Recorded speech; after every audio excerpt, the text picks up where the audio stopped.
یکی از محققان رشته علم‌های اقتصادی، دانشمند معروف و استاد توانای دانشگاه دولتی تجارتی تاجیکستان، عبدالرشید میرزاعلیف است که پیروهای زندگی خویش را بهر کمالات معنوی علم و دانش آموزان روانه نموده است. او عالم است که در راه علم با جرأتانه و ثباتکارانه قدم نهاده، میان استادان و شاگردان این تعلیمگاه همچون انسانی روشن ضمیر و نیکسرشت و آموزگاری دانشمند و سختگیر و در برابر این حلیم و مهربان آبروی اعتباری خاصه را دریافته است. برنامه نوبتی انوار خیرات بازگوی فعالیت کسبی و شخصی این سرشناس بخش علم اقتصاد است. هر یک انسان در دل از دوران کودکیش آرزو، امید، یک هدف را میپرورد. حیاتی که دوره بچگی با ما بود و تا به امروز که گذشته را بسیار وقت با نیکی یاد میکنیم، بسیار خاطرمان است، زیرا که در عائله ما به وای رسیدیم 6 پسر و یک خواهر، یعنی 7 نفر و بسیار هم خوشحال هستم که به ما خداوند پدر و مادر بسیار صاحب فرهنگ عطا فرموده است. از آن خاطر که اگر چند مکتب عالی نخواندند ولیکن دوریدگر، استاد، یکی از شخصیت‌های معروف وادی زرافشان هستند که ما از این بسیار هم افتخار میکنیم. سختگیری آن کس بود که در عائله ما 5 برادر و یک خواهر مکتب عالی را ختم کردیم، دیپلم گرفتیم، دیپلم عالی داریم. و البته اینجا یادآور نشدن نمی شود از آن مکتبی که در آنجا تحصیل کردیم. استاد اولین من شادیف عبدالرشید صنف 1 از دست ما گرفته صنف خانه در آوردن که شما من این پرته میخوانید، همینجا میشینید و درس میخوانید. یاد میاد تا صنف 11 درس دادند، هر خیل فن و در صنف 11 از فن انفرماتیکا بود درس میگفتن و بسیار آرزوها داشتیم. صنف 1 2 بودیم، همه را خیزانده گفتن که هر کس انتخابی کسب کند. هر کس پدرش چیزی داشت همون انتخاب کرده بود. ممکن است همصنفان اگر این لحظه ما رو ببینن شاید همون لحظه در خودشون بیاد که همین گپ بود. یک همصنف مثال پدرشون زپاروژ داشتن، میگفتن من زپاروژچی میشم. اینش پدرش دهقان بود، میگفت دهقان میشم. ویش معلم میشم. یعنی ما پدر ما که یک موتورسیکل داشتن، ما گفتم چی میشه کلان شوی موتورسیکل چی؟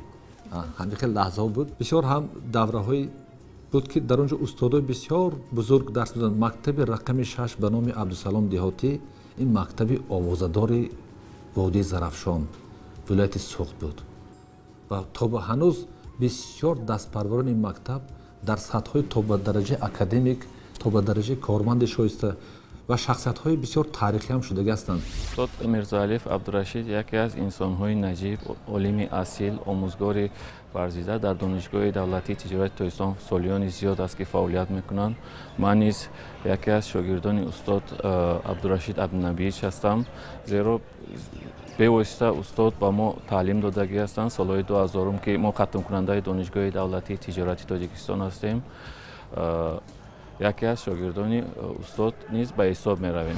من اساساً استاد میرزاعلیف عبدالرشید عبدالنبیچ را از سالهای 2000 که به دانشگاه به کار آمدم میشناسم و احساس کردم که آن کس حقیقتاً یک شخص فرهنگی اند و در برابر این آموزگار اصیل و خیلی انسانی نجیب.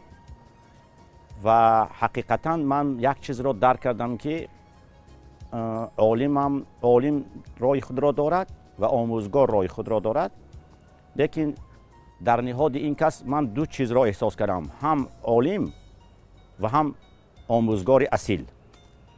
چون که با همچون آموزگار اصیل بودنشان همین که با شاگردان یک مناسبت صمیمانه دارند و تمام رفت درس‌هایشان پرمضمون و به آن درجه که متدیکا طلب میکند درساشون پره به همین طلبات ها جواب داده میتواند. اگر به دوران کودکی بازگردیم، در عائله ما همه دوستدار علم متماتیکا بودن، چون که معلم ها بسیار سختگیر بودن.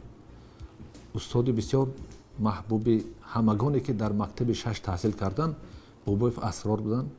رحمتی یکی از استادای سختگیرترین و مکتبدار همین ساحه متماتیکا بودن. برادر کلانی، برادر دوم، همشون یعنی ما یک عشق مثال مسئله کار کنی در همون ضمیر ما همون حساب پیدا شده بود و بسیار بحث میکنیم. تا به امروز من فنی دوست داشتم متماتیک است. اگر چندی که به دیگر تاریخ، جغرافی، اینا توجه داریم، لیکن همین.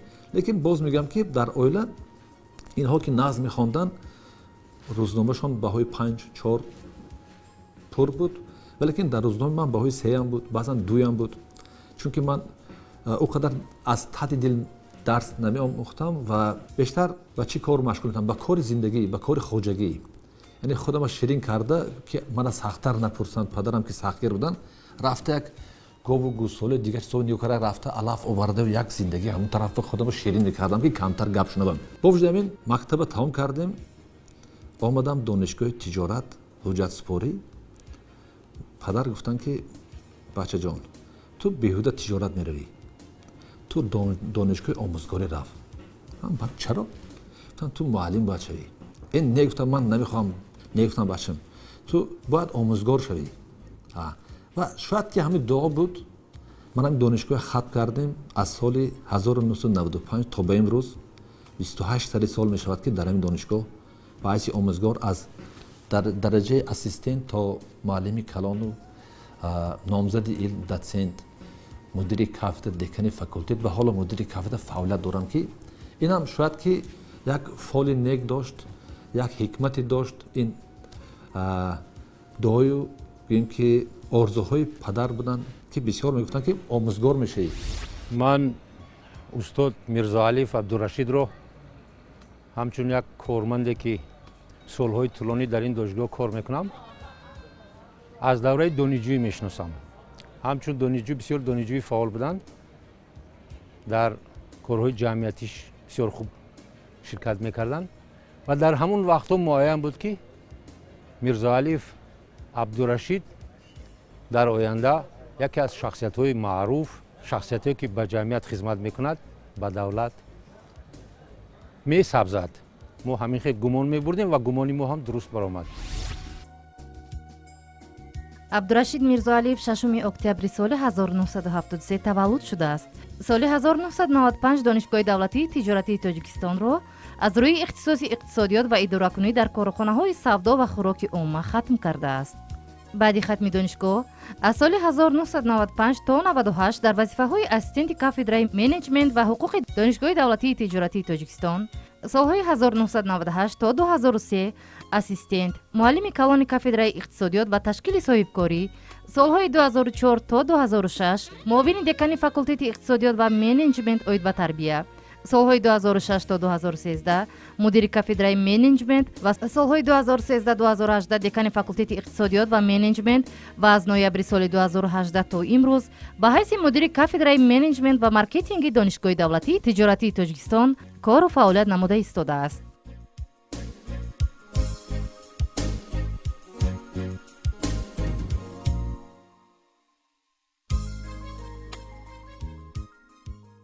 من یک چند استاد دارم که از این بسیار افتخار دارم. از این چیز بسیار سپاسگزار هستم از خداوند که همین گونه استادا با امر تقدیر در فعالیت ایجادی ما، در فعالیت تحقیقاتی ما راهنمایی کردن. از رحمان علی اسکرов، از میر محمد نور محمدов، از صفی الله حبیبов، از میرزا قربان مرادov، از رستم سلیمانویچ و ده ها نفر دیگر. اینا هر یک مکتب به خود خاص داشتند که در زیر مکتب اینها یک جهان معنویات، یک ایجاد، یک بگیم که الهام تحقیقاتی شما دوچند میگردید. من بسیار از این چیز سرفرازم. استاد یک شخصی نکوکار هستند، چنانه که کوهستانی میگوید که ما گر به گرد دامن مرد نمیرسیم، ای کاش گرد دامن مرد به ما رسد. و از همین سخنها گفتنی هستم که از معلم نوابسته در ساحه علم، نوابسته در ساحه تربیه و نوابسته در ساحه علمی که برای شاگردانی که امروز در نسل جوان در کار هستند، معلومات‌های مختصر برای اداره کردن کارمندان، نوابسته برای تربیه نسل نورس از استاد معلومات‌های بسیارتر و در جاده ساحه علم، در جاده ساحه امروزی که در روند فعالیت میکنم، از استاد معلومات‌های بسیارتر دسترس نمودم. جامعه امروزه شخصی که بسیار هم اذیت میکشد، بسیار هم زحمت میکشد، بهر دیگرها راهنمای راهگشایی میکند این آموزگار است. کسب واقعا پرشرف است، زیرا که آموزگار اگر نباشد کسی به یگان مرتبه نمیرسد. رسالت آموزگار این هم باشد در پیشرفت جامعه، در بهداشت وضع زندگی مردم، در پیشنهاد کردن کسب و کاری که فردا منفعت بار است. خیلی مهم و آموزگار واقعا اصیل باید باشد. آموزگاری که آموزگاری از همون آموزگاری هر یک شخص اول مادری او است. مادری که راهروی یاد داد، مادری که گپ زنی یاد داد. اگر آموزگار شدن خواهد باید که به همین چیز، به همین مهنت پرمشقت ذهنی و روانی و فکری باید آماده باشد. این کاری بسیار سنگین در نظر میتابد. خیلی چیکار میکنی آموزگار؟ گمان میکنن که گویا این کاری سوم چهارم درجه باشد. نه، همین آموزگار بود که مهندس به وای رسید. همین آموزگار بود که وای کس مثال صاحب مالیات و ثروت و کار و کسب بلندتر شدن. برای این زحمت دوچند است و این کسب بسیار پرشرف است که در وصف آموزگار، در وصف گوییم که مهنت او، زحمت او بسیار هم سخنهای نیک گفته شده است از قدیم تا به امروز و این رسالت باید که رسالت آینده ساز باشد. دانشمند معروف و استادی توانای رشته اقتصاد تمام فعالیت کاری و علمی خویش را در راه تحقیق مسائل مربوط به منیجمنت صرف نموده است. نتیجه جستجو و دستاوردهای علمی اش است که زیاده از 70 مقاله های علمی، وسایط تعلیمی، کتاب های درسی، دستورهای متدی زیاد تالیف نموده و منظور اهل علم و ایجاد نموده است. دانشگاه تجارت واقعا گریم یکی از دانشگاه هست که یعنی صاحب این باشد. ساحه اقتصاد، ساحه تجارت و فعالیت قسمان گوییم تاجران و صاحبکاران از این دانشگاه باید زمینه گیرد. راستش البته اختصاص‌هایی که در این دانشگاه دانشجویان تعلیم میگیرند و با فعالیت خود فردا یعنی استفاده میبرند این کسبیت خود را، از آن وابستگی دارد که در انتخاب کسب باید که خطا نکرده باشند. چون که امروز بینید اکثر مردم خود را صاحبکار یا تجارتکار میدونند، لیکن صلاحیت، کسبیت، مسئولیت درجه گوییم که با همون وظیفه موافق میکردنش راست نمیگیرد.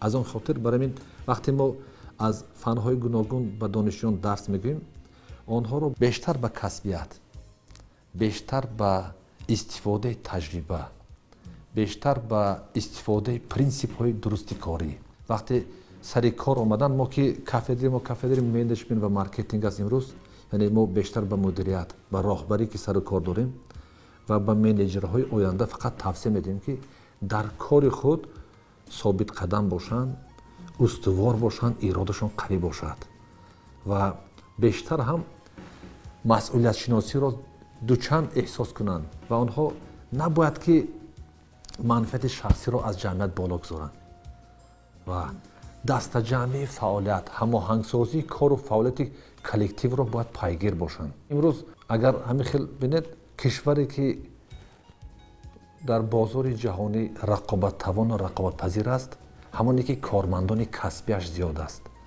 ولیکن ما هست در زمین رو در فعالیت امروزی ما احساس کرده می شود، لیکن ما تا به درجه ای که سرجمی و متحدی و کسبیت خودی ما اونقدر احساس نمی گردد. یعنی ما مستقلانه کار کردن رو بیشتر افضلیت می شماریم نسبت به اونی که دست جمعی باشد و کلکتیویسم ما کمتر احساس میکنیم. یعنی ما هر کس میخواهد که خودش شاه و تبش وزیر باشد، همین گونه رفتار کند. نه، پرینسیپ های اداره کنی که در کشورهای پیشرفته جهان مثلا در ژاپن است، اون رو ما باید پیگیر باشیم. مثل همون باید کار و فعالیت داشته باشیم. یعنی که یک مقدسات کارخانه خود را، شرکت خود را یک جای مقدس احساس نموده، یک صادق بودن به همون کارخانه، یک عشق همون کارخانه، کسبیت خود را داشته باشیم. عشق و عاشق فقط بین مرد و زن نیست. عشق به همون وطن، به همون کسبیت، به همون گوییم که مقدساتی که هست، به اون چیز باید بسیارتر داشته باشیم که کار با باز بیشتر باشد. استاد میرزاعلی عبدالرشید یکی از استادان و عالمان پرمحصول دانشگاه دولتی تجارتی تاجیکستان به حساب می رود. تحت راهبری استاد در دانشگاه 5 نفر آموزگاران جوان رساله های نامزدی خود را دفاع نمودند. سهم استاد در تشکل و رشد تعلیم و تربیه دانشگاه به نهایت نظررس می باشد. استاد همیشه کوشش میکنند که ما آموزگاران جوان را برای علم، برای معرفت تلقین نمایند و در نوشتن مقاله ها و رساله های علمی استاد به نهایت به ما کمک میرسانند و ما را راهنمایی میکنند. راستش اگر نسبت شاگردو حرف زنیم و کسی که کدام نفری که خود یک هوس شوق در گوییم که ضمیر او همین علم آموختن یا که تحقیقات کردن پیدا شده باشد و خودش احساس میگردد و البته از شاگردایی که امروز کار و فعالیت دارند آنها بیشتر مستقلیت، بیشتر تحقیقاتی که یک ابجکتیوانه باشد. علم آموختن و تحقیقات علمی کردن کاری بسیار سنگین، بسیار زحمت طلب، بسیار هم بیدارخوابی میخواهد، بسیار طاقت، صبر میخواهد، بسیار زحمت میخواهد. بسیار حالتی هست که راهبری هست که کار علمیتون نوشته میبرید میگن خط زد و شما رو راه افتاده کرد یا که دلخنک کرد از کار. این هم یک ممکن این یک پرینسیپی کارشان که 2-3 مراتبه شما رو میسنجیدن که شما چطور هستید، یعنی آیا کار کردن میتونید یا نه. لیکن جوانای امروزی که ما کار و فعالیت دارند، البته در شخصیت شاگردایی که یک چند نفر من راهبری کردم امروز به حیث دسنت نامزد علم فعالیت دارند، از آنها پرسان شوید آنها نیز ممکن همین فکری من گویند، چون که انسان از خودش وابستگی دارد، باید خودش در پیراهه انتخاب کردهش استوار باشد. اگر که وی معلم شد حتما باید که عنوان دار باشد. اگر وی معلم شد کار کرد و صاحب عنوان نشد وی حاجت معلم شدنش نبود، چون که برای دانشجویان چگونه میتواند به دانشجویان نمونه عبرت باشند. وقتی میبینید که معلم درآمد صنفخانه گویم که ها شما کی همان معلمی کلام الکی یعنی که نفقه به نزدیک شدم لیکن عنوان علمی ندارم، همون دانشجویان اینقدر اعتراف نمیکنن. نابسته از اون که شاید که بعضی مشکلات های دیگر بود در این تصمیم، اما از شاگردایی که امروز فعالیت دارند البته نفری که در بالای خودش در و قدر وقت خودش میرسد و کار و زحمت میکند و مستقلانه ایجادکارانه کار میکند، او رو اگر کم در راه و روش نزدیک سازید و خودش میتواند همه عرابه خود را تا به منزل رساندن. اگر مانع ایجاد نکنید.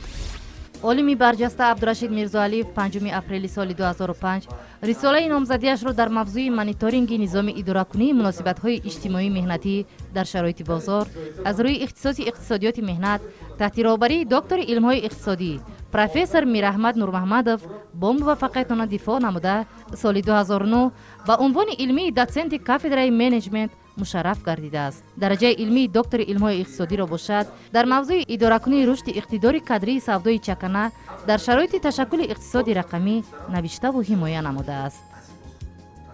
امروز حکومت جمهوری تاجیکستان استراتژی به خود خاص را انتخاب کردند، از جمله استراتژی صنعتی‌کنی با سرعت کشور تا سال 2030.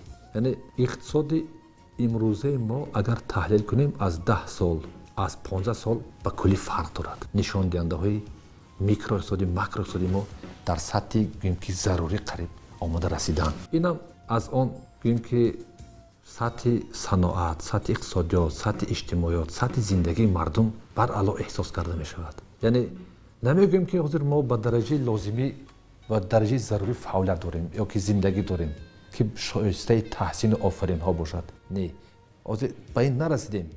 برای این رسیدن زحمت زیادتر لازم است و نشان دهنده اقتصادی ما در سمت استحصالات، در سمت تجارت، در سمت گوییم که این واردات و صادرات. چرا صنعتی‌کنی انتخاب کردیم؟ برای که ما تاجیکستان ما منبع اشیاء خام شده بود و تا هنوز همین چیز هم 1% معین رو همین گونه اختیار کرده. اگر خواهیم که همین مال و محصولات ما در تاجیکستان استحصال شود و باز بازار خود را پیدا کند و بازار گیر شود و با رقابت توان شده تواند آن وقت هدف همین صنعتی‌کنان همین است که مال در همین جا تولید باید شود. همچون عالم من این کس را در آن دریافتم که به تمام مسئله های اقتصادی که به تمام کدام یک سوال های اقتصادی که پیدا نشد اگر مراجعت کنید یک جواب درست و صحیح یافته داده و به آن سوال شما جواب گفته میتوانند. و دانشجویانی که نسبتشان مراجعت میکنند به کدام مسئله هایی که نباشد به آنها کمکی به واسطه میرسانند. و عالمی آن کس را من در آن باز در میابم که امروزها گرچند که جوانند شاگردان زیادی در همین جاده تیار نمودند که این هم یک خوشبختی است. البته معلم بودن دیگر است و عالم بودن دیگر است، لیکن هم این کس عالم و هم معلمی ممتاز در ساحه خود میباشند. امروز اقتصادات امروزه ما علاقه جامعه اطلاعاتی است، عصر اطلاعات است، عصر تکنولوژی است، عصر رقمی کنونی است و امروز همگان احساس میکنند که انسانی رقمی شده است، اقتصادات رقمی شده است و علاقه همه با همین اطلاعات و با همین اتوماتیک کنونی، روباتیک کنونی، یعنی مکانیک کنونی، یعنی کارهایی گوییم که بیشتر به یک اقتصادات مجازی یا که حالتی رسیده است که ما پورا با همین چیز علاقمند شدیم. یعنی نمیتوان کسی را با فعالیت خود را یعنی که بیرون از تکنولوژی اطلاعاتی تصور کند و این در جامعه پیشرفته بینید کشورهای پیشرفته علاقه آنها یعنی پورا توانسته استودند که همه ساحه استثماری خود را زیر تکنولوژی کرده باشند و این هم میتواند که در ما نیز از وقتی که دیگر کشورها در این سمت رشد کردند ما نیز پیگیر همین چیز باید باشیم.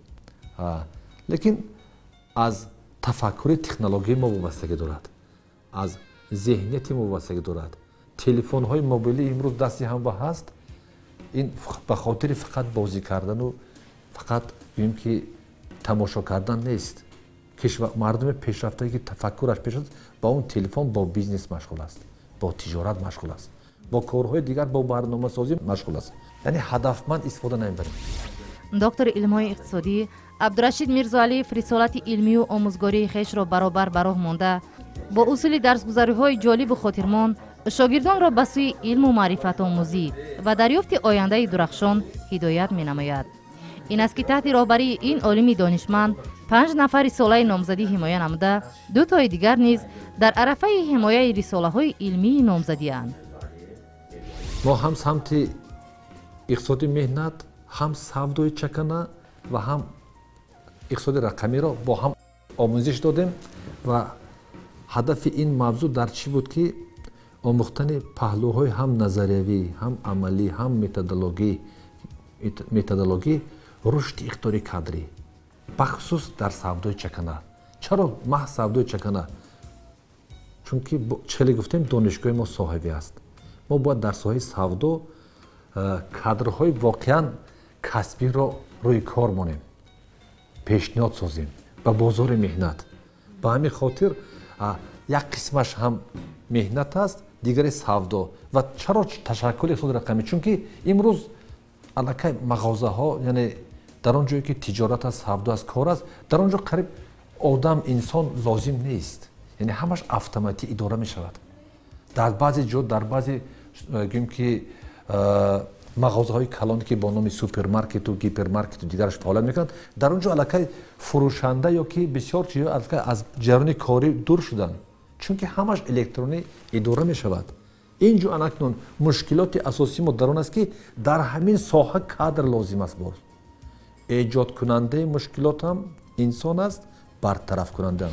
استاد یکی از انسان‌های نکسیریش عالم اصیل است. برابری استاد عبدالرشید عبدالنبیویچ عالمان زیاد یعنی نامزدهای علم آماده نمودند، در راه علم به واسطه شاگردان زیاد تربیت نموده است.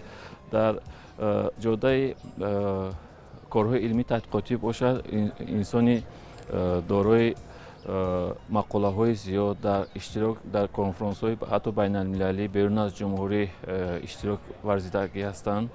дар дохили ҷумҳурӣ низ дар якчанд конференсҳои ҷумҳуриявӣ ва сатҳи байналмилалӣ иштироки фаъолона маърузаҳо пешниҳод намудагӣ аст ва дорои сертификатҳои сатҳи байналмилалӣ мебошанд. албатта шояд бисёр корҳое ҳастанд ки оле накардем.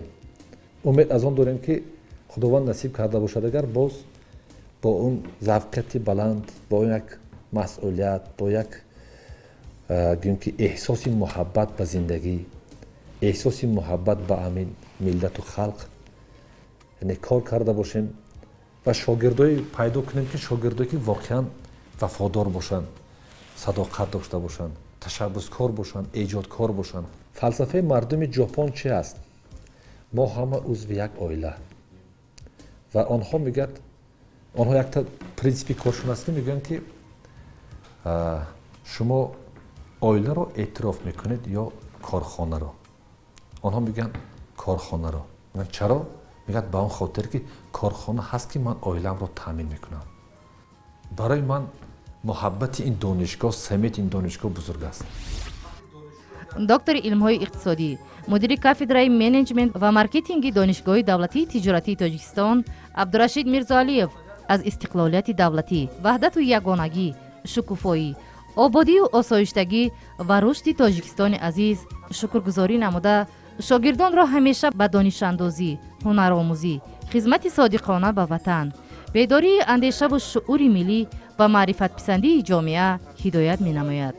ин донишманди соҳиб эҳтиром ва нуқтасанҷу варзида, ки нисфи умри пурбаракати хешро дар риштаи таҳқиқоти илмҳои иқтисодӣ бахшидааст, мехоҳад бо афкори маърифатомӯзи хеш дар олами илми тоҷик заррае ҳам бошад равшанию нур бахшида дар рушди илм ва маорифи кишвар саҳми арзанда дошта бошад.